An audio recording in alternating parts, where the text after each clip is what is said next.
সুপ্রিয় দর্শকবৃন্দ, আসসালামু আলাইকুম। কেমন আছেন আপনারা? আশা করি আল্লাহর রহমতে ভালো আছেন। যদি চ্যানেলটি ভালো লাগে অবশ্যই চ্যানেলটি সাবস্ক্রাইব করুন। পাশে থাকুন। প্রতিদিনের মতো আজ কয়েক আপু আমার চ্যানেল হাজির করেছি। মিডিয়া কি কারণে আসলো সেটা আপনাদের শোনাবো। আসসালামু আলাইকুম আপু। ওয়ালাইকুম সালাম। ভালো আছেন? হ্যাঁ, ভালো আছি। রমজান মাস সবসময় কি বোরকা পরেন? হ্যাঁ, করি। আচ্ছা, নামাজ টামাজ পড়েন তো? হ্যাঁ, আল্লাহ যেটুকু পারি আমি সেটুকু করি। যতটুকু পারেন ততটুকু পড়েন না? আচ্ছা, বিয়ে শাদী হয়েছে আপনার? হ্যাঁ, হয়েছিল। স্বামী আছে নাকি নাই? নাই। কতদিন ধরে স্বামী ছাড়া? 2 বছর। 2 বছর ধরে স্বামী ছাড়া। এখন কি সংসার করতে চাচ্ছেন আবার? হ্যাঁ, চাই যা ভালো একটা মনের মতো মানুষ পেলে সম্পর্ক করবো। ভালো একটা মনের মানুষ পেলে সম্পর্ক করবেন। অনেকে তো বউ চলে গেছে, আর যদি আপনাকে দেখে বিয়ে করতে চায়?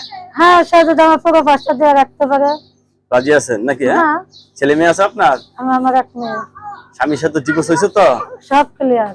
সব ক্লিয়ার। এখন কি একাই থাকেন? হ্যাঁ, একাই থাকি। আচ্ছা, একা যেহেতু থাকেন, কি কাজ করেন আপনি? আমি এবার মানুষের বাসায় কাজ করি, অনেক কষ্ট করে দিন কাজ চলে। মানুষের বাসায় কাজ করেন, অনেক কষ্ট করে জীবনযাপন করেন। তো এই যে এখন বিয়ে বসতে চাচ্ছেন, ফ্যামিলিগত সমস্যা নাই তো? না, কোনো সমস্যা নেই। আপনি যাকে পছন্দ করবেন তাকেই? থাকেই। আচ্ছা, প্রথম স্বামীর সংসার কেন করলেন না আপনি? সেটা ভালো না, আমি সবানি করে মারধর করে যা কামে করে সব নিয়ে যায়।